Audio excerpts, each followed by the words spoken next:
घने जंगल के बीचों बीच एक पेड़ के नीचे शिव जी का मूर्ति था। टुनटुनी चिड़िया हर रोज सच्चे दिल से उनका पूजा किया करती थी। चिड़िया का परिवार बहुत गरीब था। उसका घर भी टूटा फूटा हुआ। सर्दियों का मौसम आने वाला था। मीनू चिड़िया अपने घरों को रिपेयर कर रही थी। जंगल का सेठ लकड़ियां लेकर एक नया घर बनाने लगा।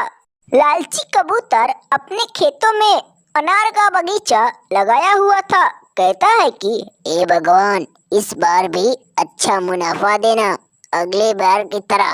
उस दिन शाम हो जाने के बाद टुनटुनी सो गई। अगले दिन जब सुबह हुआ तो जंगल की तरफ दाना चुनने निकल पड़ी।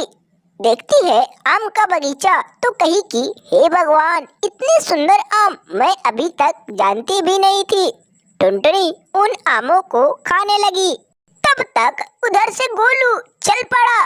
टुनटुनी मजे से आमों को खा रही थी। बोला कि ओ टुनटुनी, तुमको मालूम नहीं है क्या, यह बगीचा मेरा है। आइंदा ऐसा गलती की बिना कुछ कहे चली गई। शिव जी के पूजा करते हुए सेठ बोला कि हे भगवान, काश बहुत सारा पैसा मिलता तो अच्छा होता।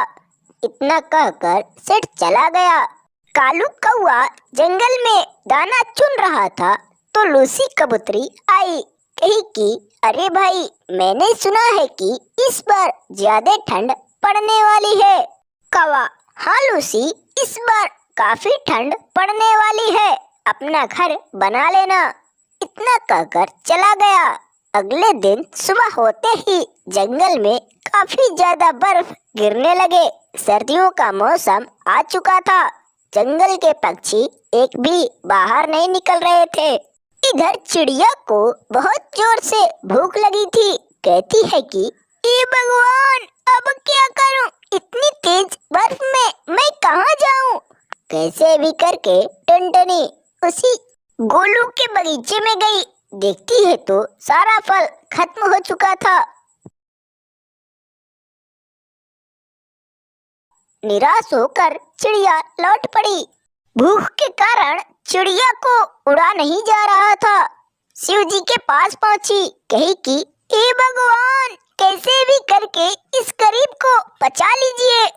ज्यादा ठंड के कारण टुनटुनी बेहोश हो गई। अगले दिन जब सुबह हुआ तो बर्फ गिरना बंद हो चुका था। टुनटुनी बोली, हे भगवान, आप धन्य है। इतना कहकर चली गई। लूसी कबूतरी का घर टूट चुका था। बहुत रो रही थी। कालू कौआ देखा तो कहा कि चुप हो जाओ बहन, हम पक्षियों का जीवन ऐसे ही गुजारना पड़ेगा। फिर चला गया। लूसी कबूतरी जंगल से सूखी लकड़ियां लाकर अपना घर बनाने लगी। पूरे दिन कड़ी मेहनत करने के बाद घर बनके रेडी हो गया। शाम होने पर सो गई। अगले दिन सुबह हुआ तो जंगल के सारे पक्षी हंसी खुशी से रहने लगे। जादुई पेड़ से पके हुए आम टुनटुनी चिड़िया तोड़ रही थी। उसी रास्ते से लालची कौवा जा रहा था।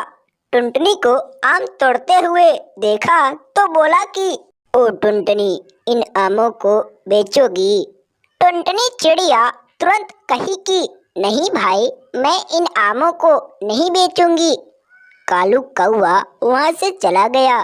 उसी जंगल में रानू चिड़िया गाजल की खेती किया करती थी। रानू चिड़िया बहुत परेशान हो चुकी थी। अपने पड़ोसी लूसी से कहती है कि बहन, तुम्हारा पति हर रोज मेरा गाजल। फिर लूसी, हाँ तो इसमें मेरा क्या गलती है? बिना कुछ कहे रानू अपने घर आई। पके हुए आमों को टुनटुनी खा रही थी। टुनटुनी रोते हुए घने जंगल की तरफ चली गई। पूरे रात कष्ट सहने के बाद सुबह हुआ। सेठ चंदूलाल अपने घर को मजबूत बना रहा था। टुनटुनी चिड़िया उड़ते हुए उसके पास गई। कही कि भैया, मेरे घर को किसी ने तोड़ दिया है, थोड़ा जगह मिलेगा क्या? सेठ बोला कि हाँ क्यों नहीं बहन।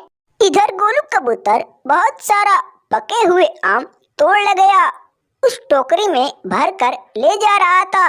कालू कौवे को देखकर बोला कि भैया पके हुए आम चाहिए क्या।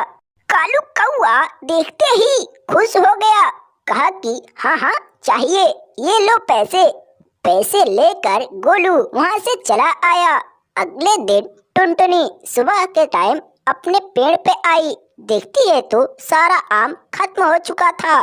जादुई आम का पेड़ कहता है कि टुनटुनी तुम चिंता मत करो, अभी सारा फल आ जाएंगे।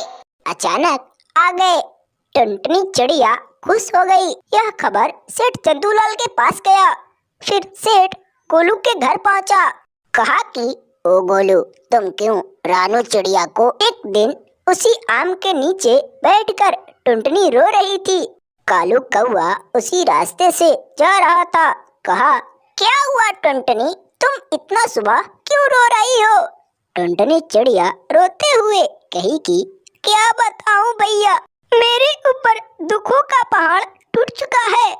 कालू, तो कल से मेरे लिए 2 टोकरी आम ला देना। इतना कहकर कालू कौवा वहाँ से चला गया। जादुई आम टुनटुनी से बोला कि सुनो टुनटुनी, मैं तुमको कल से 2 टोकरी भर भर कर आम दूंगा, उन पैसों से अपना घर चला लेना।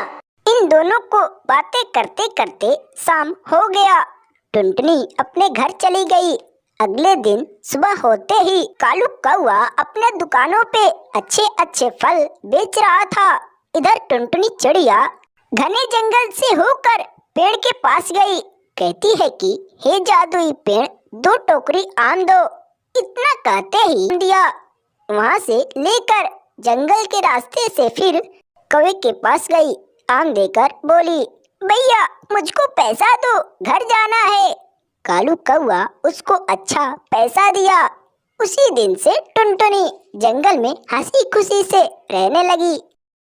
हेलो बच्चों, कैसे हो। अगर आपको हमारी यह वीडियो पसंद आया तो प्लीज हमारे इस वीडियो को एक लाइक जरूर करो और ऐसे ही टूनी चिड़िया की कहानी देखने के लिए हमारे इस चैनल को जरूर सब्सक्राइब करो। पूरी वीडियो देखने के लिए आपको धन्यवाद।